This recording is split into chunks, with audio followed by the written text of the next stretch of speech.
Seu último trabalho publicado foi Borja da Costa, Seleção de Poemas. Quem é Borja da Costa para você? Borja da Costa é meu irmão, somos do mesmo pai, mais diferentes. Enquanto estudante de ensino primário e ensino secundário, ele, pouco ou nada, se manifestou, como também eu, quando era criança, não mostrava o que sei hoje. Mas quando ele saiu de São Francisco Xavier em 67 e depois foi para a vida trabalho civil em Dil, começou a intervir mais na realidade cultural, começou a conviver com os outros colegas, que é o Vicente Reis, Nicolau Lobato, Xanano Guzmão e outros que hoje são líderes ainda vivos, outros já mortos. E acho que é nos anos 70, nos finais de 70, começou a surgir uma polémica de um artigo de um locutor português, vivia aqui em Timor, chamado Jaime Neves, que escrevia na revista Seara, que é uma revista da Igreja Católica, e o artigo rebaixava um pouco a condição e a cultura timorense, dizia que os timorenses eram analfabetos, a cultura timorense era atrasada, tudo isso. E então um grupo deles começou a escrever contra esta articulista, publicando na revista Seara, que é o Xavier do Amaral, Nicolau Lobato, acho que é o Marítimo, não sei se o Marítimo escreveu ou não, mas o Ramos Horta, ele disse que escreveu, mas não li o artigo dele, por isso não sei dizer. Borja da Costa também escreveu um artigo para contestar as afirmações de Jaime Neves e criou-se uma polémica bastante grande entre os timorenses, o grupo intelectual timorense, com o Jaime Neves.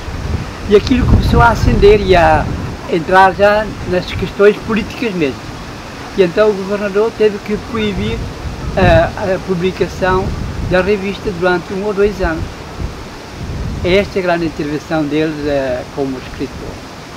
E depois, acho que foi em 69 ou 70, ele foi para Portugal de licença graciosa, porque ele era funcionário público, estava a trabalhar no gabinete do governador, e lá conviveu com os que estavam a frequentar a universidade, portanto, em 72, que é o Vicente Reis, o Rames, Vicente Reis, Rames, Elpina, Seu Lopes, Bilher, que é, não me lembro o nome dele, depois Dulce Cruz, António Carvarino, e ele começou a conviver, e durante o estágio, eu no contactei, ele foi fazer o estágio de jornalista, como jornalista num diário popular, chamado Diário Popular, que hoje está extinto, durante 2 ou 3 meses. Ali frequentou estágio como jornalista. E quando regressou, começou a intervir mais, e entretanto surgiu o 25 de Abril, e ele começou a entrar, afiliar-se na Fretilin, começou a trabalhar e ser um militante a nível cultural, de poesia, com as poesias que ele fez agora, são 14 poemas que estão aí neste livro, e a frequentar e começar a cantar um pouco as glórias do povo, e por isso surgiu aí o termo Maubere, que é precisamente isso, para afirmar o povo descalço que quer ser alguém. Porque o termo Maubere, por exemplo, os judeus até não gostam do termo Maubere. Porquê? O termo Maubere é um conceito pejorativo usado pelos portugueses para os timorenses. Maubere quer dizer um indivíduo pé descalço, que vai atrás dos seus bucos, dos animais, analfabeto, não sabe nada, não sabe da cultura, e que está ali a sobreviver, trabalhar para a sua sobrevivência. E então, Fretilin tomou precisamente esse termo para assumir e erguer a luta do povo. E esse foi o seu surgimento. Eu acho que a Borja, com os seus poemas, enriqueceu, enalteceu, perpetuou a luta do povo timorense. O que você mais gosta dessa literatura? Que obra, que texto? Bem, o que mais gosto é precisamente isso. Trabalhar, desenvolver, sobretudo o aspecto cultural e social que interessa. É o que mais gosto. De explorar esta realidade cultural que é riquíssima, é desconhecida e cada vez mais tende a desaparecer. Porque só os velhos é que conservam essa realidade cultural da tradição oral. E eles dominam isso, sabem isso. São pessoas analfabetas. Eu estive na minha zona, Porto Berlim, hoje o Alugo, em 2 fins de semana, gravei os velhos, os lianais, contando a linhagem cultural da sua tradição, e é uma riqueza muito grande de como a cultura e a vida estavam muito ligadas uma à outra. Sem a vida não havia cultura e sem a cultura não havia vida. E então tudo era coordenado.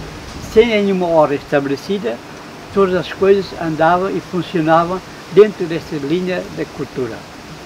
E cada um tinha a sua função, cada família, cada grupo tinha a sua função na sociedade. Se uns éramos responsáveis máximos, um era, por exemplo, responsável máximo, mas o responsável máximo não intervinha na vida da comunidade. Só recebia o final daquilo que as pessoas iam realizando ou observando. Mas havia um outro grupo que era responsável para fazer chegar mensagens do chefe máximo ao grupo e das ansiedades do grupo ao chefe. Este é o responsável. Sem por ele, o rural não pode receber. E depois havia um grupo mais pequeno, quando há questões familiares, isto não se vai para estes 2 grupos, mas sim é da família para família, questão familiar para família.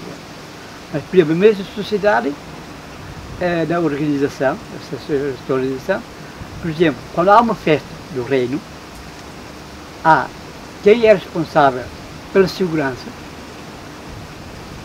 Não são pessoas, são famílias mesmo, que são responsáveis pela segurança, são famílias que são responsáveis pela alimentação das pessoas que se reúnem na festa. Há famílias que são responsáveis por aquilo que o timorense diz buan ou malos, quer dizer, a areca e o bétel, que é uma forma de presentear ou de receber o hóspede. E depois há pessoas que simplesmente são responsáveis para ver os lugares onde os hóspedes devem viver. Tudo isso tem uma estrutura. E é preciso mandar. Quando há uma festa, uma atividade do reino, cada um sabe a sua função. E quando falam, nós vamos perguntar, por isso que eles não contam tudo. Quando relatam qualquer realidade, qualquer história que nós queremos saber, eles só contam dentro daquilo que eles podem dizer que é da sua responsabilidade. Quando ultrapassa isso, ele diz assim, já não sei. Embora nós saibamos que ele sabe mais do que aquilo, mas ele não pode entrar na área do outro. Luiz, nessa sua ida recente à Fato Berlim, o que é que foi mais importante? Foi como que retornar às origens. Depois de mais de 30 anos, sem regressar e encontrar pessoas que na altura, da mesma idade, hoje com 60, alguns com 70, outros com 50, e reencontrar os filhos deles que vieram saber que já me conheciam pelo nome. Diziam assim, tem quem vir, nós sabemos, conhecemos que é Luís Costa, que tem um dicionário, que tem um trabalho, um guia de conversação, um livro de Borges da Costa, mas no entanto nunca vimos quem é este. Quando nós vimos, ficaram muito contentes e encontraram com eles, e quando apresentei o objetivo de gravar, fazer um trabalho de recolha sobre a tradição oral, eles todos ficaram muito satisfeitos e eles disseram assim, era isso que nós queríamos. E gravei e eles todos participaram com muita vontade, até nós muitas vezes chegámos até às 2, 3 da manhã. portanto foi bom, foi uma coisa... Eles estão à espera, talvez que eu regresse um dia, isso não sei. E há pretensão de regressar para o Timor? Eu pretendo, vou para lá para poder acionar algumas coisas, de poder publicar o meu trabalho sobre o subsídio da gramática, e se tudo correr bem, talvez em janeiro ou fevereiro, regresse a Timor. Depois, quando chegar aqui, arranjo esse trabalho para poder ensinar e fazer alguma coisa, mas sobretudo publicar trabalhos.